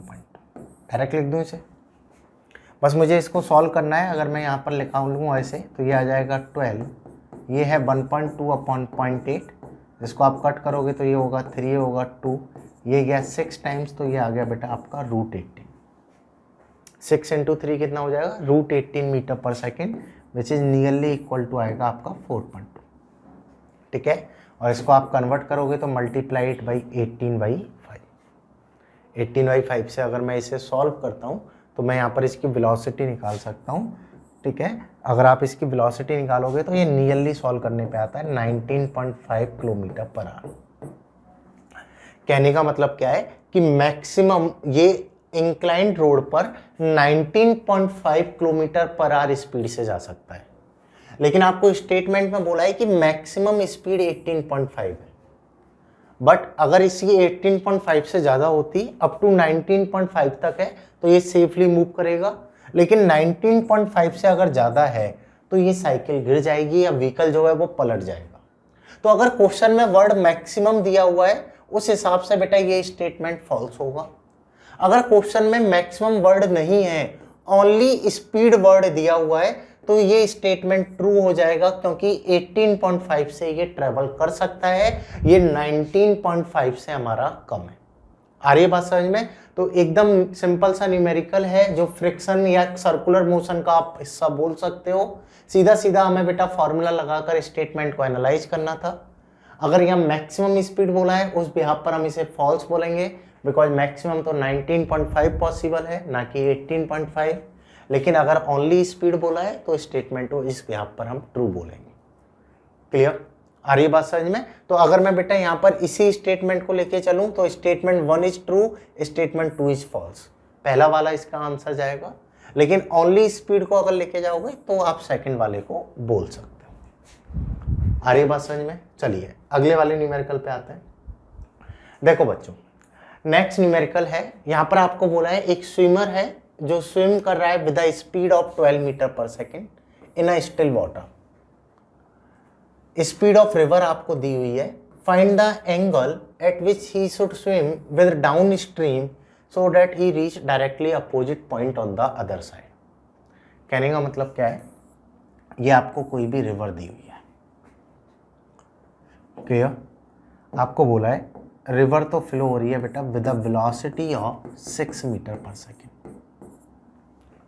और जो पर्सन है वेलोसिटी ऑफ मैन है with respect to river that is possible है 12 मीटर पर सेकेंड। अब इस आदमी को एकदम अपोजिट एंड पे जाना है, ठीक है, एकदम अपोजिट एंड पे जाना है, तो कितने एंगल पर ये अपनी स्विमिंग स्टार्ट करे? Find the angle at which he should swim with the down stream. ठीक है, डाउन स्ट्रीम का मतलब क्या होता है, अब आप सोचो, आपने पढ़े हैं बेटा दो चीज होती हैं, एक होती है अप स्ट्रीम, एक होती है डाउन स्ट्रीम। अप स्ट्रीम का मतलब होता है अपोजिट डायरेक्शन में जा रहा है, और डाउन स्ट्रीम का मतलब है सेम डायरेक्शन में जा रहा है। डाउन स्ट्रीम का मतलब क्या होगा, सेम डायरेक्शन में जा रहा है, अप स्ट्रीम का मतलब है अपोजिट डायरेक्शन में जा रहा है। अगर मैं बस मुझे यहाँ पर ये बताना है कि ये कितना एंगल फॉर्म कर रहा है। देखिए कैसे लिखोगे, सीधा सीधा सा लॉजिक है। अगर बेटा मैं यहाँ पर इस एंगल को फाई लेता हूँ तो मैं यहाँ पर बोल सकता हूँ इसका एक कंपोनेंट आएगा v M r cos phi, पीछे की साइड कंपोनेंट आएगा v M r sine phi. V M r cos phi, इधर क्या आएगा अपना v M r sine phi. यहाँ पर आप बोल सकते हो बेटा v M r sine phi that is equal to हमारा होना चाहिए v r. V M r sine phi equal to होना चाहिए v r, that mean horizontal component आपस में कैंसिल करते हैं तो ये सीधा सीधा ऊपर जाता जाएगा। यहाँ से मैं बोल दूंगा sine phi that is equal to आएगा V R upon V M R. Here V R is 6, V M R is 12, तो ये आ गया 1/2। तो angle of phi that is equal to आएगा 30। ये तो कितना आ जाएगा हमारा 30, ये वाला एंगल हमारा कितना है बेटा 90। ओवरऑल कहने का मतलब क्या हुआ, ये रिवर है, ये पर्सन है, और ये वाला एंगल हमारा कितना हो गया 120, और ये वाला एंगल हमारा कितना है बेटा 60। करेक्ट। अब आपसे पूछा क्या है, find the angle at which he should swim with downstream so that he reaches directly opposite end. तो कितने एंगल पर जाना चाहिए इसको, अपने 120 के एंगल पे जाना चाहिए, तो ये सीधा सीधा अपोजिट एंड पर पहुंच जाएगा। यहाँ पर कंफ्यूज हो जाते हैं कुछ स्टूडेंट्स, यहाँ पर डाउन स्ट्रीम पूछा, डाउन स्ट्रीम मतलब सेम डायरेक्शन, रिवर की डायरेक्शन से हमको इसको कंपेयर करना है, रिवर की डायरेक्शन से कितना एंगल फॉर्म कर रहा है। आ रही बात समझ में, तो here the answer is 120 degree. ये हमारा बेटा रिलेटिव वेलोसिटी का रिवरमैन केस जो हम पढ़ रहे होते हैं उसका न्यूमेरिकल है, एकदम आसान सा अपना ये न्यूमेरिकल है, यहाँ से आप इसको अटेम्प्ट कर सकते हो। करेक्ट। चलिए अगली बातचीत करते हैं। अगला देखो, अगला जो न्यूमेरिकल है बेटा ये हमें SHM का दिया हुआ है, डैम्प ऑसिलेशन का हमारा न्यूमेरिकल है। आपको बोला है damping constant that is B which is equal to है 20 gram per second and the mass of object is a 500 gram, then find out the time when amplitude of oscillation becomes half। देखिए आपको बस क्या करना है, formula को relate करना है। आपने पढ़ रखा है डैम्प ऑसिलेशन में धीरे धीरे एम्पलीट्यूड जो है वो कम होता हुआ चला जाता है। इस टाइप का जो ऑसिलेशन है इसको हम डैम्प ऑसिलेशन बोलते हैं। और अगर बेटा मैं इसका फॉर्मूला लिखूंगा तो ये होगा A equal to A not E की पावर माइनस के BT upon 2m। Amplitude A that is equal to होगा A नॉट ई की पावर माइनस के BT अपॉन 2m। हाँ जी, एम्पलीट्यूड कितना हो गया है, half of initial that means A not by 2, this is A not E की पावर माइनस के BT upon 2m। A not से तो A नॉट कैंसिल आउट हो जाएगा, ठीक है, A नॉट से तो A नॉट अपना कैंसिल आउट होगा, तो ये आएगा बेटा 1/2 दैट इज इक्वल टू ई की पावर माइनस के BT अपॉन 2। करेक्ट। अगर मैं दोनों साइड लॉग लेता हूँ तो ये हो जाएगा log 2 which is equal to BT upon 2m। तो यहाँ से आप बोल दोगे time that is equal to होगा 2m अपॉन B log 2। बस आपको वैल्यूज को पुट करना है, m की वैल्यू आपको दी हुई है, b की वैल्यू यहाँ पर आपको दी हुई है, तो time that is 2 into mass is 0.5 gram, b is 20 gram per second, तो ये 10 टू द पावर -3 हो गया, log 2 इज 0.693। इतना टाइम में इसका एम्पलीट्यूड हाफ एम्पलीट्यूड हो जाएगा इनिशियल का। बस सीधा सा फॉर्मूला आपको लगाना था, डायरेक्टली फॉर्मूला से आप डिटरमाइन कर सकते हो A equal to A not E की power minus BT upon 2m। इससे हम निकाल सकते हैं कितना टाइम इसको लगने वाला है। आ रही है बात समझ में। तो SHM का डैम्प ऑसिलेशन का जनरली एक न्यूमेरिकल अपने JEE मेंस में आ ही जाता है और इसी फॉर्मूला पर आता है, तो ये फॉर्मूला तो आपको याद होना ही चाहिए। चलिए इस वाले न्यूमेरिकल को भी नोट डाउन कर लो, फिर अगली बातचीत करते हैं अगला न्यूमेरिकल हमारा क्या आया। चलो बच्चों अगले न्यूमेरिकल की बातचीत करते हैं। हमारा जो नेक्स्ट न्यूमेरिकल है ये है बेटा न्यूक्लियर फिजिक्स से, वही रेडियो एक्टिविटी का है, जिसमें आपको बोला है कि कोई भी रेडियो एक्टिव सब्सटेंस है जिस दो रेडियो एक्टिव सब्सटेंस है हमारे पास, एक ए है एक बी है। ए की हाफ लाइफ आपको बेटा दी हुई है 54 मिनट एंड बी की हाफ लाइफ हमें दी हुई है 18 मिनट। करेक्ट, दोनों न्यूक्लियाई की हमें हाफ लाइफ दी हुई है। Initially both have same number of nuclei, मतलब ए के भी एन नॉट थे और बी के भी एन नॉट थे। Then find the time when A will become 16 times of B. Let's say कोई भी टाइम टी पर ए के मॉलिक्यूल रह जाते हैं एन ए और बी के रह जाते हैं बेटा एन बी, तो हमें वो टाइम बताना है जब एन ए के मॉलिक्यूल बी के 16 times, that means N A which is equal to हो जाए 16 टाइम्स ऑफ एन बी, वो वाला टाइम हमें डिटरमाइन करना है।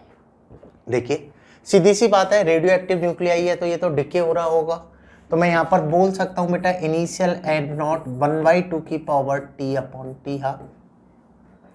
लेट्स से ये ए न्यूक्लियाई है तो ए का टी हाफ आ गया। Correct, in same way B के लिए अगर आप लिखोगे तो एन नॉट 1/2 की power T upon T half of B multiplied by 16, क्योंकि टी टाइम में हमसे पूछा है, इनिशियल नंबर ऑफ न्यूक्लियाई इनके सेम है। एन नॉट से तो एन नॉट कैंसिल आउट हो जाएगा, बस मैं इसको कैसे भी सॉल्व कर लूँ तो मेरा आंसर यहाँ से डिटरमाइन हो जाएगा। टी ए टी भी मुझे पता है, बता रही है समझ में। देखो बच्चों, अगर मैं इनको लिखता हूँ तो ये आएगा हमारा 1/2 T upon T A minus के टी अपॉन टी बी। ये कैसे लिखा, ये डिनोमिनेटर में आएगा और ऊपर ले जाओगे तो पावर माइनस हो जाएगी, विच इज इक्वल टू होगा 16। राइट, अगर आप इसको सॉल्व करोगे तो 1/2 टी तो कॉमन आ जाएगा, ये रहेगा आपका T B minus T A upon T A T B, that is equal to हो जाएगा हमारा 16। ये भी बात आ रही है समझ में। दोनों साइड बेटा लॉग ले लेते हैं, अगर मैं यहाँ पर दोनों साइड लॉग लूँगा तो ये तो हो जाएगा हमारा T multiplied by T V minus T A upon T A T B L N 1/2 which is equal to होगा हमारा एल एन 16। करेक्ट, इसको अगर मैं सॉल्व करता हूँ तो ये बेटा एल एन 1/2 बनेगा, माइनस के लॉग 2, माइनस को अंदर ले जाते हैं तो ये होगा आपका T A minus T B upon T A T B multiplied by log 2 और ये आएगा हमारा 4 log 2। 16 को लिख सकते हैं हम 2 की पावर 4, log m की पावर n क्या हो जाएगा बेटा, log m की पावर n क्या होगा, n log m। यहाँ पर log 2 से log 2 कैंसिल आउट हो जाएगा। मुझे टाइम डिटरमाइन करना है, जस्ट इसमें वैल्यूज में पुट कर देता हूँ, तो t इक्वल टू आएगा 4, TA है हमारा 54, TB है बेटा हमारा 18 upon TA minus TB, that is 54 minus 18 is 36। अगर आप इसको कट करोगे 2 टाइम्स गया, ये 27 टाइम्स गया और इसको सॉल्व करेंगे तो ये आएगा 108 minute. That means 108 minute time में जो Na मॉलिक्यूल्स हैं वो Nb के 16 टाइम्स हो जाएंगे। बेसिक फॉर्मूला पर प्रॉब्लम थी, सीधा सीधा हमें कॉन्सेप्ट अप्लाई करना था, आपको डायरेक्टली यहाँ पर आंसर मिल जाएगा। तो इसको हम वैसे मॉडरेट लेवल में बोल सकते हैं क्योंकि यहाँ पर हमने फॉर्मूला के बाद कैलकुलेशन भी यूज में ली है। चलिए अगली प्रॉब्लम पे आते हैं। देखो बच्चों, नेक्स्ट जो प्रॉब्लम है ये भी हमारा same radio activity nuclear physics से है। ये भी न्यूक्लियर फिजिक्स से इस पेपर में 3 क्वेश्चंस आए थे। ठीक है, अगर मैं यहाँ पर बातचीत करूँ प्रॉब्लम में तो आपको बेटा 1.5 मिलीग्राम गोल्ड दिया हुआ है। मास ऑफ गोल्ड कितना है, 1.5 मिलीग्राम। मॉलिक्यूलर मास इसका कितना है बेटा, 198 gram per mole. Correct, and it is going radioactive decay having half life 2.7 days. इसकी हमें हाफ लाइफ भी गिवन है 2.7 डेज। देन इसने पूछा है बेटा initial activity of substance. Activity मुझे यहाँ पर निकालनी है कि इसकी एक्टिविटी क्या होगी, और आंसर हमें क्यूरी में दिया हुआ है, डेट मीन्स एसआई फॉर्मेट में दिया है, तो जितना भी डेटा आप पुट करोगे वो एसआई फॉर्मेट में होगा। सबसे पहले तो बेटा इनिशियल एक्टिविटी क्या होती है, तो activity is a rate of disintegration, और इनिशियल लिखोगे तो A not that is equal to होगा lambda N not. N not मुझे पता लग जाए, लेमडा पता लग जाए तो मैं बता दूंगा इनिशियल एक्टिविटी की वैल्यू क्या होगी। अगर मैं यहाँ पर पुट करता हूँ तो आपने पढ़ रखा है बेटा lambda that is equal to होगा 0.693 अपॉन टी हाफ, और एन नॉट क्या होंगे बेटा, initial number of molecule that is a mass upon molecular mass multiplied by Avogadro number. आपने पढ़ रखा है number of molecule in 1 mole is Na, number of molecule in n mole that is a number of moles multiplied by Avogadro number, right. तो बस मैंने क्या किया बेटा, जो भी मुझे डेटा गिवन है उसमें इसको कन्वर्ट कर लिया। यहाँ मुझे बस अब कैलकुलेशन फॉलो करनी है। ये हो गया 0.693। टी हाफ अगर आप चेक करोगे तो ये है बेटा 2.7 डेज, डेज मीन्स 24 आवर्स और 1 hours is 3600 second multiplied by mass is a 1.5 into 10 to the power minus 3. Here molecular mass is 198 multiplied by 6.02 into 10 to the power 23. इस कैलकुलेशन को अगर मैं सॉल्व कर लूँ तो मेरा एवोगाड्रो नंबर, यहाँ से मेरी एक्टिविटी की वैल्यूज कैलकुलेट हो जाएगी कि इसकी एक्टिविटी क्या होगी। बात आ रही है समझ में? जस्ट आपको कैलकुलेटर से आप इस कैलकुलेशन को वेरीफाई करके आंसर चेक कर सकते हो, आंसर अपना क्या आएगा। ठीक है, तो अगर मैं क्वेश्चन की बात करूं, क्वेश्चन फॉर्मूला बेस्ड था, ठीक है, फॉर्मूला का एप्लीकेशन भी था यहाँ पे, लेकिन कैलकुलेशन इसकी हालांकि थोड़ी लेंथी है। न्यूक्लियर फिजिक्स का अगर कोई भी क्वेश्चन आता है, मॉडर्न फिजिक्स में से क्वेश्चन आता है, तो क्वेश्चन की जो लेंथ है, सॉल्यूशन की जो लेंथ है वो छोटी होती है, बट उसका जो कैलकुलेशन होता है वो थोड़ा सा टाइम कंज्यूमिंग होता है। तो बस यहाँ पर आपको कैलकुलेशन में थोड़ा सा टाइम लगाना है, लेकिन आंसर आप इसका आसानी से निकाल सकते हो। पजल्ड प्रॉब्लम नहीं बोल सकते, एक बेसिक लेवल की प्रॉब्लम है जो हम अपने मॉड्यूल में सॉल्व करते हैं। स्टार्टिंग में ऐसे क्वेश्चंस आ जाते हैं। चलिए अगले प्रॉब्लम पे आते हैं बेटा। अगला हीट एंड रजिस्टर करंट का है, तो सीधी सी बात है करंट इलेक्ट्रिसिटी का क्वेश्चन हो गया। सेम हीट पर पहले भी एक प्रॉब्लम आई हुई है इसी पेपर में, एक और प्रॉब्लम आई है करंट की, दोनों प्रॉब्लम हीट वाले से थी। इसमें दिया हुआ है heat produce per second is 10 milli joule. Per second कितना हीट प्रोड्यूस हो रहा है? Heat per second is 10 milli joule and the current that is passing through the resistor is 2 milli ampere, then find its resistance. सीधा formula based problem है, एकदम basic level की easy problem है। आपने पढ़ रखा है heat is I square are T. अगर मैं रेजिस्टेंस की वैल्यू लिखूंगा तो ये हो जाएगा H upon T multiplied by I square. यहाँ पर वैल्यूज बेटा आप पुट कर दो, 10 मिली joule 10 into 10 to the power -3, ठीक है। ये तो हो गया एच अपॉन टी की वैल्यू। करंट है 2 मिली ampere, 2 into 10 to the power -3 का होल स्क्वायर। इसको आप सॉल्व करोगे, ये हो गया 10 to the power -3, 10 to the power -3 का होल स्क्वायर होगा 10 टू द पावर -6। सिंपल। ऊपर लेके जाओगे तो ऊपर बन जाएगा 10,000 upon 4 which is equal to आएगा 2500 ओम। डेट मीन रेजिस्टेंस की वैल्यू होगी हमारी यहाँ पर 2500 ओम। एकदम आसान प्रॉब्लम थी, बस बेसिक फंडा को हमें समझना था। बेसिक फंडे से इसको आप आसानी से सॉल्व कर सकते हो। बात आ रही है समझ में? कोई डाउट यहाँ तक नहीं है? बिल्कुल बेसिक नॉलेज पर हम इस प्रॉब्लम को अटेम्प्ट कर सकते थे, बेसिक लेवल से हमारी ये प्रॉब्लम सॉल्व हो जाती। चलिए अगली प्रॉब्लम चेक करते हैं। नेक्स्ट जो प्रॉब्लम है बेटा, ये है हमारी रे ऑप्टिक्स की। लेंस के बारे में दिया हुआ है, तो ऑप्टिक्स से हमारा एक प्रॉब्लम आई थी इस बार के पेपर में। अगर मैं यहाँ पर चेक करूँ, आपको बोला है कन्वर्जिंग लेंस। कन्वर्जिंग लेंस का मतलब क्या हो गया हमारा? कॉन्वेक्स लेंस, ठीक है।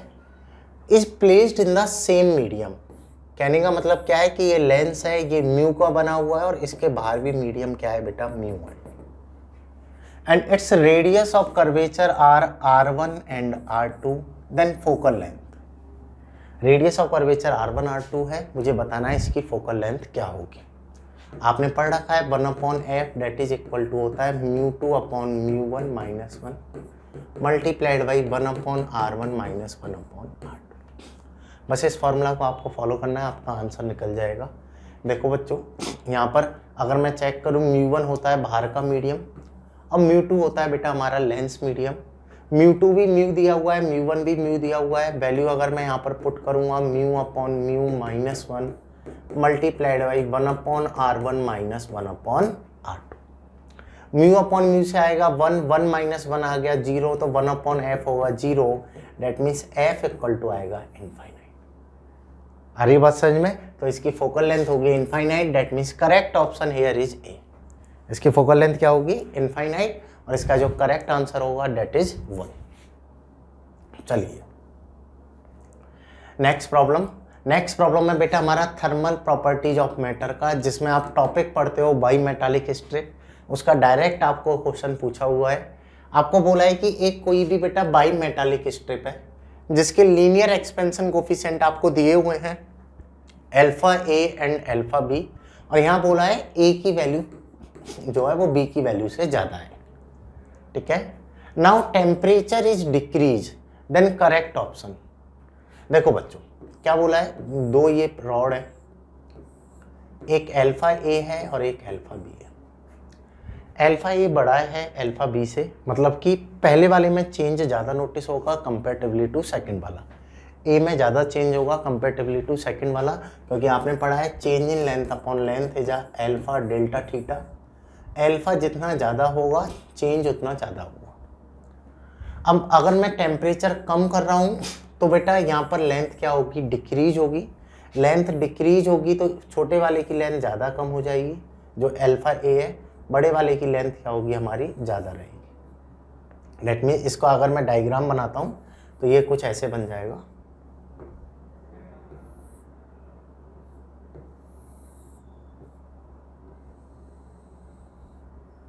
आ रही बात समझ में? और पीछे वाले की जो लेंथ है वो ज़्यादा है, तो ये ओवरऑल मैं बोल सकता हूँ कि पीछे की साइड लेफ्ट की साइड में ये बेंड हो जाएगा, ठीक है।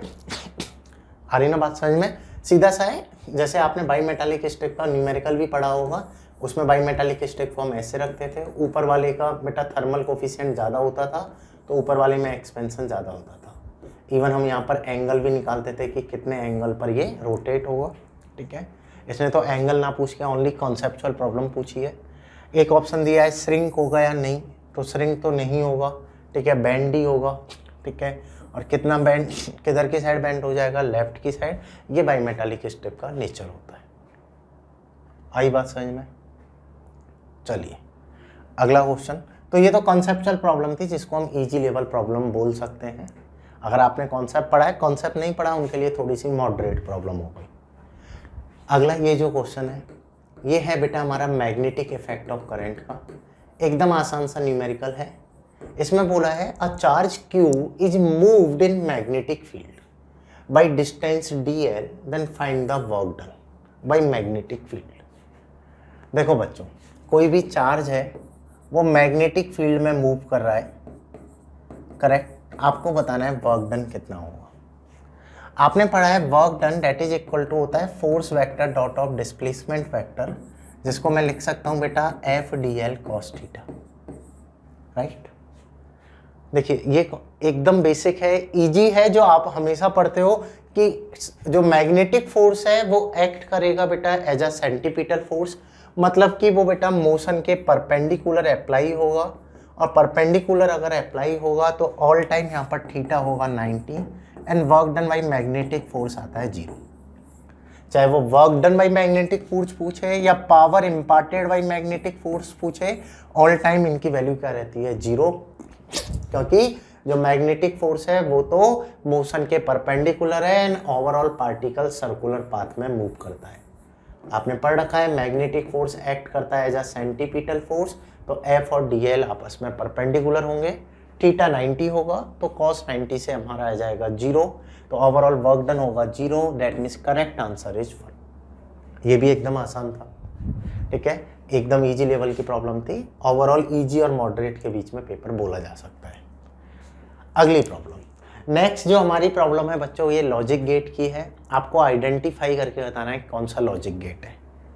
यहाँ पर लॉजिक गेट का कॉन्सेप्ट यूज में होने वाला है, उसके साथ साथ बूलन अलजेब्रा की भी प्रॉब्लम हम इसमें यूज में लेने वाले हैं। देखिए यहाँ दिया हुआ क्या है कि ये कोई भी लॉजिक गेट है, इस वाले में ए सिग्नल जा रहा है बेटा, इसमें बी सिग्नल जा रहा है। अगर इसमें ए जाएगा तो ये ए हो गया, ये ए हो गया, ये बेटा एंड गेट इसको बना देगा ए डॉट ए का बार, क्योंकि यहाँ पर नॉट गेट भी लगा हुआ है, और ए डॉट ए का बार हमारा क्या होगा, ए बार। सेम इसको ये बना देगा बी डॉट बी का बार, ये क्या होगा हमारा बी बार। आ रही बात समझ में?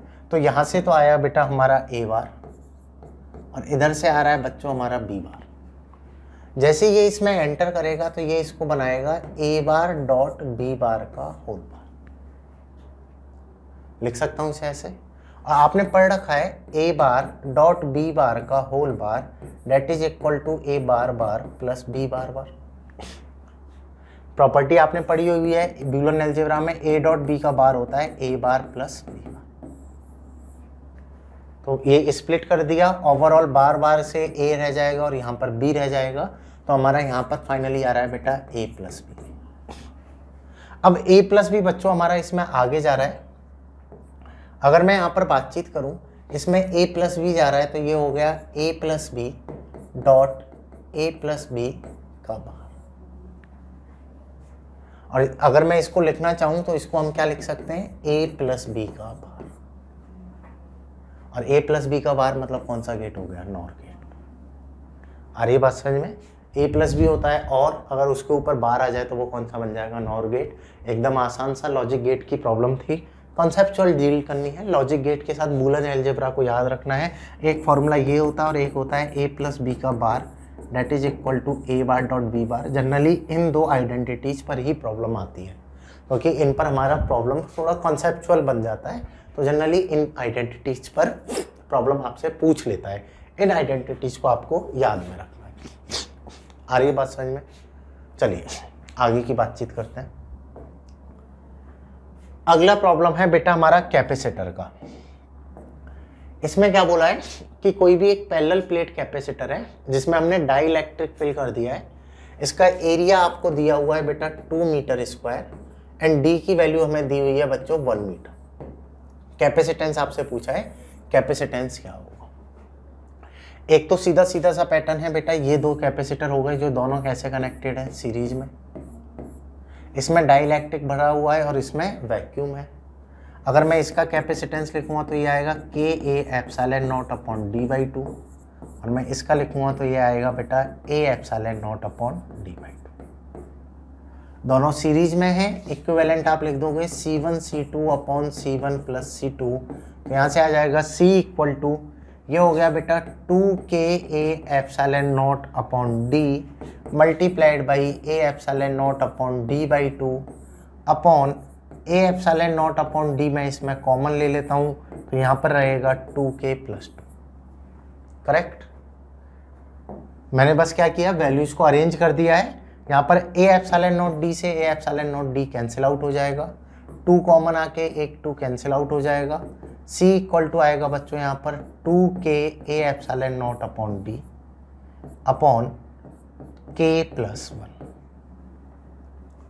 यहाँ पर वैल्यूज अगर मैं पुट करता हूँ तो C that will become equal to 2k है हमारा 32, एरिया है 2 multiplied by epsilon not upon d है 1, ये है बेटा हमारा 32, तो k प्लस 1 हो जाएगा हमारा 33। आ रही है बात समझ में? इसको आपको सॉल्व कर लेना है। सॉल्व करोगे तो आपको यहाँ से सीधा सीधा आंसर मिल जाएगा। ये 32 है, ये 4 है, तो 4 से छोटा होगा 3 पॉइंट समथिंग यहाँ पर हमारा आने वाला है, 3.9 समथिंग। तो डेट मीन्स आंसर यहाँ पर अगर इंटीजर में आपसे पूछा जाए तो इसका आंसर हो जाएगा बेटा अपना 4। इसको अगर आप सॉल्व करोगे तो नियरली 4 के इक्वल आएगा। एकदम आसान सा न्यूमेरिकल था, सीधा सीधा। ये कैपेसिटर को हमने 2 कैपेसिटर में ब्रेक कर लिया और दोनों सीरीज में है। सीरीज में है तो मैं बता सकता हूँ इसका कैपेसिटेंस क्या होगा। इवन आपने इसकी डायरेक्ट ट्रिक भी पढ़ी होगी, डायरेक्टली भी लिख सकते हैं। C that is equal to होगा A epsilon not upon D by 2k plus D by 2। यहाँ से भी इसको सॉल्व करके निकाला जा सकता है। डायरेक्ट कर लो या इस पैटर्न से कर लो, जो भी आपने पढ़ा है जिसमें आप कंफर्टेबल हो उस पैटर्न से आप इसे सॉल्व कर सकते हो। तो ये हमारा एक ईजी लेवल की प्रॉब्लम थी। अगली प्रॉब्लम पर आते हैं। नेक्स्ट प्रॉब्लम देखो बच्चों, मीन फ्री पाथ इसमें पूछा है, मतलब कि ये प्रॉब्लम हो गई हमारी kinetic theory of gas, KTG chapter से ये क्वेश्चन हमारा आया है। आपको बोला है कोई भी एक कंटेनर है जिसमें आइडियल गैस है जिसका प्रेशर है 1.1 into 10 to the power 5 pascal, temperature है बेटा 300 केल्विन, 27 डिग्री सेल्सियस गिवन है जिसको मैंने केल्विन में कन्वर्ट कर लिया है। डायमीटर हमें गिवन है बेटा मॉलिक्यूल का 0.8 nanometre and mean free path हमसे पूछा है। बोल्ट्जमान कांस्टेंट की वैल्यू भी गिवन है आपको 1.38 इंटू 10 टू द पावर -23। आपको बस मीन फ्री पाथ का फॉर्मूला अगर आपने पढ़ा है तो आप इस प्रॉब्लम को बड़ी आसानी से अटेम्प्ट कर लोगे। आपने पढ़ रखा होगा मीन फ्री पाथ होता है 1/√2 पाई एन डी स्क्वायर। और यहाँ पर बेटा ये जो n होता है ये होता है number of molecules per unit volume. जैसे मुझे डायमीटर दिया हुआ है, नंबर ऑफ मॉलिक्यूल्स नहीं दिए हुए हैं, ना ही वॉल्यूम दिया है, बस मुझे n की वैल्यू को निकालना है। यहाँ पर मैं पुट कर दूंगा इस फॉर्मूले में तो मेरा आंसर आ जाएगा। कैसे निकालने वाले हो? तो आपने पढ़ा है बेटा PV इक्वल टू होता है nRT, जिसको आप लिख सकते हो PV equal to m/m RT, correct. यहाँ पर बेटा अगर मैं लिखूंगा P, ये तो हो गया मास अपॉन वॉल्यूम, ये हो जाएगा R/m मल्टीप्लाइड बाई T। अगर मैं इसे सॉल्व करता हूँ तो m/v हो गया डेंसिटी, R/m हो गया Boltzmann constant that is T, और n/v भी क्या है? Number of molecules per unit volume. अगर इसमें nm है तो एक तरह से ये क्या हो गया? डेंसिटी हो गया। तो यहाँ से मैं बोल दूंगा बेटा डेंसिटी आ गया P/kBT। आई बात समझ में? इस वैल्यू को आपको यहाँ पर पुट कर देना है तो फॉर्मूला बन जाएगा 1/√2 पाई d स्क्वायर P/kBT। ये ऊपर चला गया। टेम्परेचर दिया हुआ है, प्रेशर दिया हुआ है, बोल्ट्जमान कांस्टेंट है, डायमीटर है, मीन फ्री पाथ का आंसर निकाल सकते हो। इन वैल्यूज को पुट करना है और इक्वेशन को सॉल्व कर लेना है, आपका आंसर यहाँ से डिटरमाइन हो जाएगा। तो यहाँ पर लर्निंग है क्या है? लर्निंग बस इतनी सी है कि आपको मीन फ्री पाथ का फॉर्मूला याद रखना था। जब भी आप मीन फ्री पाथ का टॉपिक पढ़ते हो तो फॉर्मूले को हम 3 फॉर्मेट में लिखते हैं। एक ये स्टैंडर्ड फॉर्मूला है, एक हम टेम्परेचर की टर्म्स में भी लिखते हैं और एक वॉल्यूम की टर्म्स में भी लिखते हैं। तो बेटा बस आपको कन्वर्ट करना आना चाहिए। कन्वर्ट करना भी आप पढ़ते हो, जब आपने इनके लेक्चर्स देखे होंगे, पढ़ा होगा, तो सीधा सा है, बस डायरेक्टली फार्मूला पुट करना था। आपने फार्मूला पढ़ा है तो आप बड़ी आसानी से निकाल सकते हो इसका आंसर अपना क्या होगा। चलिए अगली प्रॉब्लम पर आते हैं। देखो बच्चों, नेक्स्ट जो प्रॉब्लम है इसमें ऑर्गन पाइप के बारे में बोला है, तो अगली प्रॉब्लम हमारी है बेटा साउंड वेव की। तो यहाँ पर हम साउंड वेव के बारे में बातचीत करने वाले हैं। अब देखिए, आपको बोला है एक क्लोज ऑर्गन पाइप है जिसकी लेंथ है बेटा L, और एक ओपन ऑर्गन पाइप है, इसको हम ओपन ऑर्गन पाइप ले लेते हैं, इसको ऐसे बना देता हूँ सीधा सीधा। एक ये बेटा ओपन ऑर्गन पाइप है, इसकी लेंथ को बोल देते हैं हम L डैश, करेक्ट। दोनों में बेटा गैसेज है, डेंसिटी है ρ1, और इसमें जो गैस है उसकी डेंसिटी है ρ2। इसका कंप्रेसिबिलिटी कांस्टेंट है B और इसका भी कंप्रेसिबिलिटी कांस्टेंट है B, दोनों का इक्वल है। अगला बोला both the pipes are vibrating in first overtone. ये भी पहली ओवरटोन में वाइब्रेट हो रहा है, ये भी पहली ओवरटोन में वाइब्रेट हो रहा है विद सेम फ्रीक्वेंसी। मतलब अगर इसकी फ्रीक्वेंसी f है तो इसकी भी f है। Then the length of open organ pipe, आपको बताना है ओपन ऑर्गन पाइप की लेंथ क्या होगी। देखो बच्चों, दोनों की फ्रीक्वेंसी क्या है? सेम है। अगर दोनों की फ्रीक्वेंसी सेम है दैट मीन्स फर्स्ट ओवरटोन की फ्रीक्वेंसी क्लोज पाइप की अगर आप लिखोगे तो ये आता है बेटा NV/4L, तो ये आएगा फर्स्ट ओवरटोन 3V/4L। अगर इसके लिए लिखूंगा तो ये आता है NV/2L, तो ये होगा 2V/2L डैश। यहाँ पर इसकी वेलोसिटी V1 लिख देते हैं, इसकी V2। बात आ रही है समझ में? क्लोज पाइप के लिए फर्स्ट ओवरटोन होती है 3V/4L, ओपन ऑर्गन पाइप के लिए फर्स्ट ओवरटोन होती है 2V/2L। बस इसको मुझे सॉल्व करके L डैश निकालना है। 2 से तो 2 कैंसिल आउट हो गया। L डैश आया बेटा अपना V2/V1 multiplied by 4L/3, correct. यहाँ पर अगर मैं वैल्यूज पुट करता हूँ, वेलोसिटी को आप क्या लिखोगे? Bulk modulus upon density. V2 मैंने इसका लिखा है तो ये आ जाएगा ρ2। ये भी होगा बेटा bulk modulus upon density multiplied by 4L/3। Bulk modulus से बल्क मॉड्यूलस कैंसिल आउट, तो ये क्या बन गया? 4L/3 ρ1/√2। क्या बन जाएगा हमारा? 4L/3 रूट में ρ1/√2। यहाँ पर बेटा ये रूट और आएगा, इसमें ऑप्शन में रूट टाइप नहीं किया ऑपरेटर ने, तो ये हो जाएगा 4L/3 रूट ρ1/√2। लेट मीन इसका जो करेक्ट आंसर होगा अपना डेट इज C। आ रही बात समझ में? सीधा सीधा यहाँ पर बस वैल्यूज को आपको पुट करना था। आपने पढ़ रखा है वेलोसिटी होती है square root of bulk modulus upon density, तो इसका करेक्ट आंसर होगा ये। इसमें एक अंडर रूट और है। तो अगला आंसर हो गया बेटा ये, इसकी लेंथ होगी इतनी। ये भी हमारा, इसको हम मॉडरेट लेवल का बोल सकते हैं। इसमें फर्स्ट ओवरटोन आपको याद रखना है क्लोज पाइप का और ओपन पाइप का। आ रही है बात समझ में? चलिए अगली प्रॉब्लम चेक करते हैं। नेक्स्ट है डिटरमाइन द परसेंटेज एरर। ये एरर वाले चैप्टर का हो गया भाई अपने। In Young's modulus if a wire have length this, radius इतना है, एलोंगेशन दिया हुआ है और मास दिया हुआ है। देखो बच्चों, हमें एरर काउंट करनी है और किस में निकालनी है? यंग्स मॉड्यूलस में, और कुछ डेटा हमें दिया हुआ है। तो मुझे बेटा सबसे पहले तो यंग्स मॉड्यूलस का फॉर्मूला सोचना होगा। आपने पढ़ा है यंग्स मॉड्यूलस हो गया stress upon strain, longitudinal stress upon longitudinal strain, जिसको अगर मैं लिखूं बेटा तो ये हो गया फोर्स अपॉन एरिया, और ये क्या हो जाएगा? Change in length upon original length, right. अगर मैं इसको ऐसे बोलना चाहूं तो फोर्स को आप लिख सकते हो बेटा मास के इक्वल या mg के equal, mg L upon A, और डेल्टा L को मैं x लिख देता हूँ। तो बेटा मुझे तो यहाँ y में एरर निकालनी है, इन सब में एरर दी हुई है। तो आपने पढ़ रखा है एरर हमेशा ऐड होती है, that mean change in y upon original y is change in m upon m plus change in L upon L। g में एरर 0 है बिकॉज ये तो ग्रेविटी फिक्स है, प्लस चेंज इन area upon area plus change इन x upon x। आ रही बात समझ में? हमें बस क्या लिखना है बेटा? एरर को सीधा सीधा लिखना है। एरर को आप हमेशा ऐड ही करेंगे। तो यहाँ पर देखिए, यहाँ मुझे रेडियस दी हुई है, एरिया नहीं दिया हुआ है।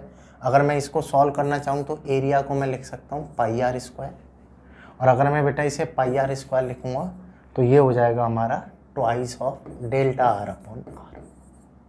आर स्क्वायर में पावर आगे आ जाएगी, वैल्यू पुट कर दो। हाँ जी, लीस्ट काउंट कितना दिया हुआ है इसका? 1 gram, that is 10 to the power -3 upon 1, plus change in length हमारा कितना दिया है भाई? ये है 8 into 10 to the power -3 mm elongation. आ रही है ना बात समझ में? अच्छा, ये चेंज इन लेंथ में लिखना है पहले तो हमें। अगर बेटा मैं यहाँ पर चेंज इन लेंथ की बात करूँ तो ये दिया है हमें 10 to the power -3 upon 1 plus twice, radius में कितना दिया है? 10 टू द पावर -3 अपॉन ये है बेटा 0.5 सेंटीमीटर, तो 5 into 10 to the power -3, correct, plus हाँ जी चेंज इन x। अब अगर मैं यहाँ पर बातचीत करूँ तो ये दिया है बेटा 8 into 10 to the power -3 mm, और ये है नीचे हमारा 1 mm, that is 10 to the power -3, या 1 centimetre 10 to the power -2, that is 1 centimetre. बस यहाँ पर वैल्यूज को आपको पुट करके इसको सॉल्व करना है। देखो बच्चों, ये 10 टू द पावर -3 आ गया, ये आ गया, ये कट जाएगा, ये 0.4 आ जाएगा। यहाँ पर इसको आप सॉल्व करोगे तो वो 0.8 आ जाएगा, और इनको बस हमें सम करना है। सम करके हम निकाल लेंगे टोटल परसेंटेज ऑफ एरर इसमें कितना होने वाला है। आ रही बात समझ में? एकदम आसान सी प्रॉब्लम है, बस आपको एरर्स को सम करना था। एरर सम करके हम निकाल सकते हैं कि इसका फाइनल आंसर क्या होगा। यहाँ पर ये सेंटीमीटर होगा। ये जो मेमोरी बेस्ड पेपर है आपको ऑलरेडी पता है, तो बच्चे कुछ डेटा भूल भी जाते हैं।